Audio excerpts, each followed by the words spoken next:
Você quer aprender como que eu faço para ter esses saques caindo todos os dias na minha conta bancária? Então clica no link na descrição desse vídeo que eu vou te ensinar.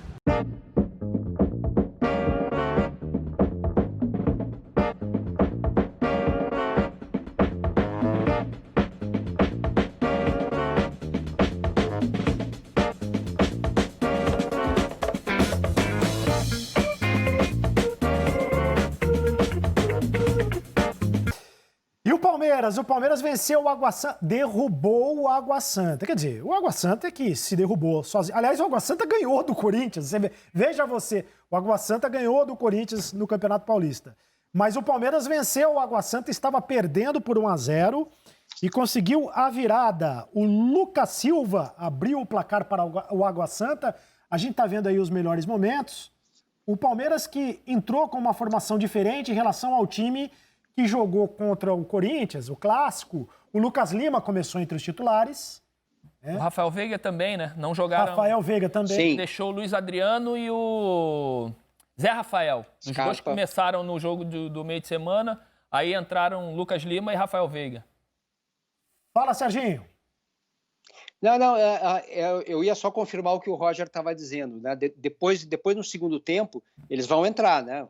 Entra Luiz Adriano, entra Scarpa, mas foi um jogo duro de assistir. Era a minha segunda tela. Eu estava do Corinthians, mas estava vendo essa aqui na tela menor ali, né? E confesso que mais por questão profissional.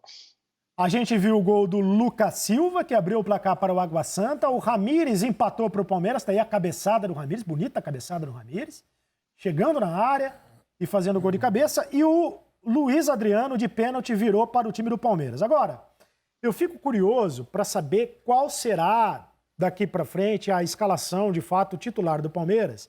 Porque o Luxemburgo tem um abacaxi para descascar. Olha o pênalti. Né? Segundo o Sandro, não foi pênalti, porque ela raspa primeiro na cabeça do jogador do Água Santa.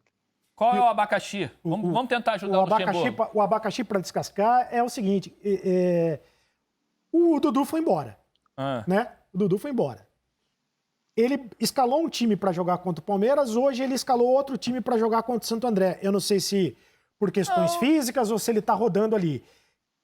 Antes da parada, ele pensava em 4 atacantes, ele pensava no quarteto ali, né? O Dudu, o William, o Luiz Adriano e o Rony. Agora, como é que ele descasca esse abacaxi? Ele coloca o Lucas Lima para jogar, joga com o cara para... O Lucas Lima é um jogador que a gente mais ou menos entra no perfil do Luan, eu acho. É do mesmo planeta, eu diria. Não colocaria assim, mas que a gente sempre espera mais. É um jogador que tem qualidade para entregar mais. E o Lucas já está há bastante tempo no Palmeiras, né? Eu acho que ninguém ainda abraçou, que são jogadores importantes, interessantes, qualificados, e ninguém abraça essa vaga. Tem o Lucas Lima, tem o próprio Rafael Veiga, tem o Gustavo Scarpa. São 3 jogadores com muita qualidade, mas que ninguém fala assim, a vaga é minha. A camisa que sou eu que vou jogar. Pronto e acabou. Não, todo mundo fica... não, joga você. Joga a camisa pro alto, quem pegar, joga.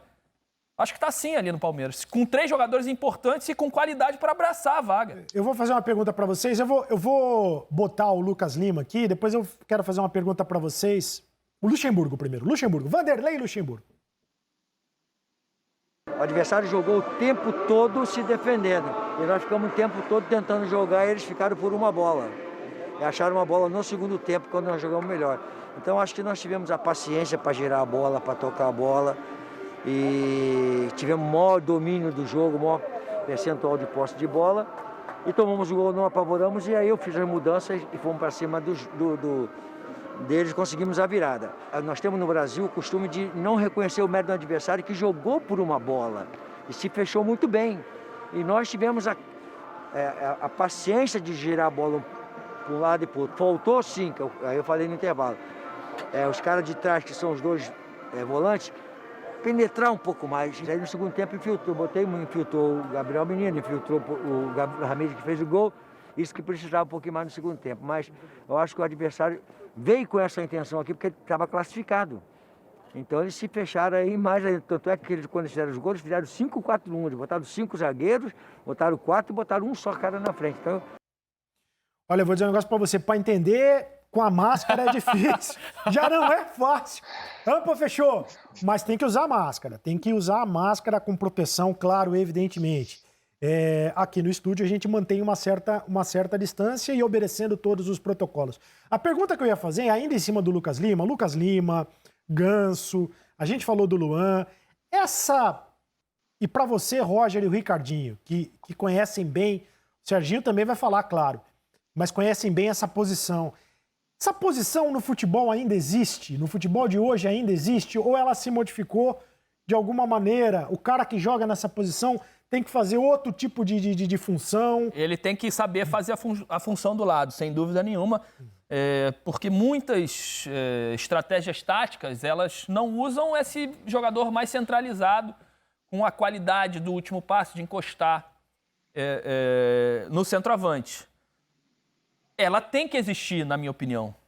Mesmo que não seja uma posição obrigatória, em algum momento do jogo ou em determinados jogos, você vai precisar de um cara cerebral por dentro ali, para num jogo tão amarrado, tão justo de marcação, um drible por ali, um jogador que entenda ou que tenha consciência de um passe de letra de costas, uma busca por uma tabela rápida, esse jogador ainda pode fazer a diferença. Agora, a evolução do futebol, a dinâmica, a força que você tem que jogar por dentro hoje, ela é muito maior do que a que eu joguei na minha época, o Ricardinho jogou na época dele, que somos mais ou menos da mesma geração. E se os jogadores não... Porque o meia, isso por característica e de nascimento, ele já é um cara mais preguiçoso mesmo. Ele não gosta de voltar para marcar, de perder gás, tendo que acompanhar o lateral, de ter que marcar o volante que sai. Então, ele, por essência, ele já é um cara mais preguiçoso. E falo por mim também. Então, hoje em dia, o futebol não aceita mais isso. Se você não entender o futebol mais dinâmico, que pede um pouquinho mais de força e até menos espaço, que você tem que pensar mais rápido, ele não vai andar. Você citou alguns jogadores, mas, por exemplo, eu posso citar outro, que é o Jean-Pierre, que tem um futuro brilhante aí pelo Grêmio. Fez o gol da vitória no Grenal no meio de semana, é um jogador que tem essas características e joga por dentro também. Então, eu acho que a posição não morre. Ela pode não ser utilizada com tanta frequência, mas os jogadores têm que entender que ela está evoluindo. Porque, o Ricardinho, esses jogadores, eles jogam entre as linhas, o problema é que as linhas estão cada vez mais fechadas, né? E aí o cara não consegue, ele fica ensanduichado, ele fica ali bloqueado. Imagino que deva ser complicado para o cara jogar ali. Enfim, interessante a explicação do Roger. Você tem o que acrescentar, Ricardinho? Esse jogador sempre foi importante, essa característica de ter um jogador com habilidade, um jogador que é criativo, sempre foi importante nas equipes e será sempre importante. Quando a gente fala dessa característica de jogador hoje, a gente não está nem cobrando ou comentando sobre a parte defensiva deles. A gente não fala do Luan na parte defensiva, a gente não fala do Lucas Lima na parte defensiva. A gente fala justamente na característica ofensiva. Quando o jogador tem qualidade, acho que o primeiro ponto é ele entender a virtude dele e aí trabalhar em cima dela.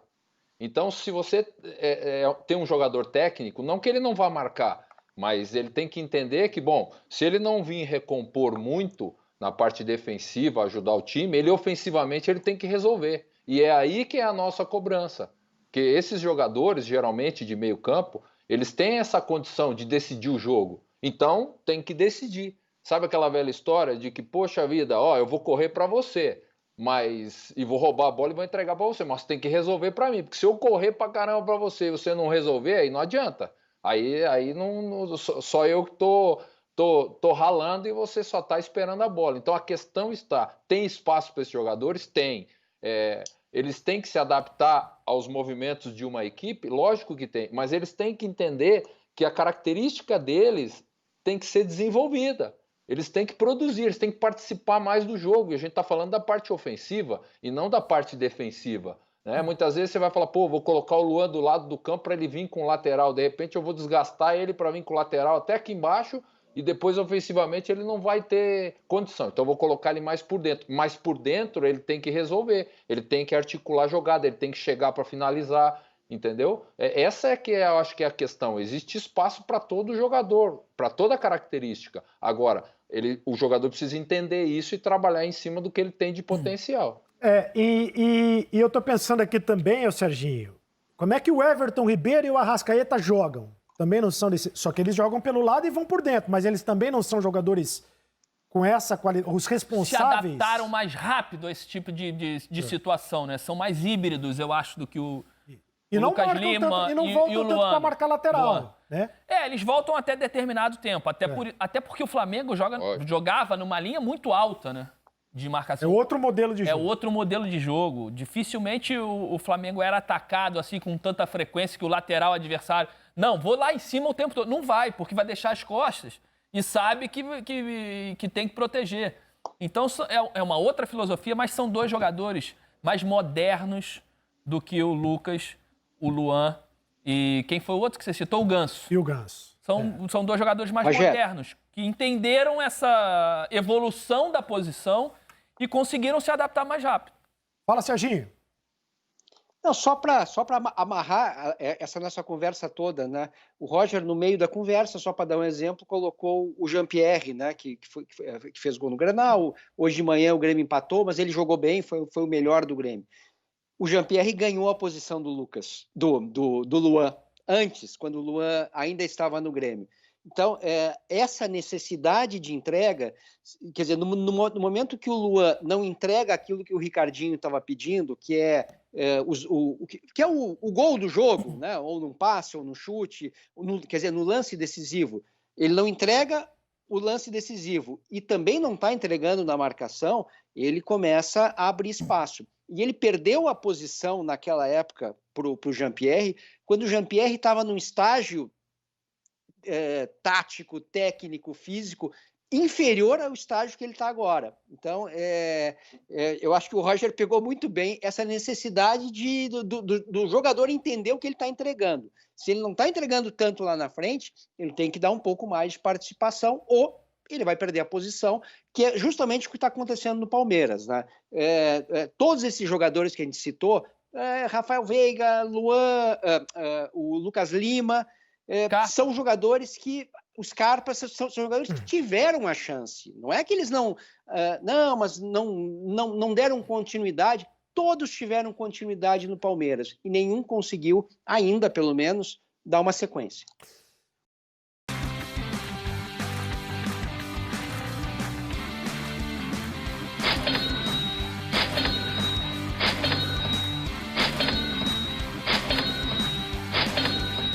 Você quer aprender como que eu faço para ter esses saques caindo todos os dias na minha conta bancária? Então clica no link na descrição desse vídeo que eu vou te ensinar.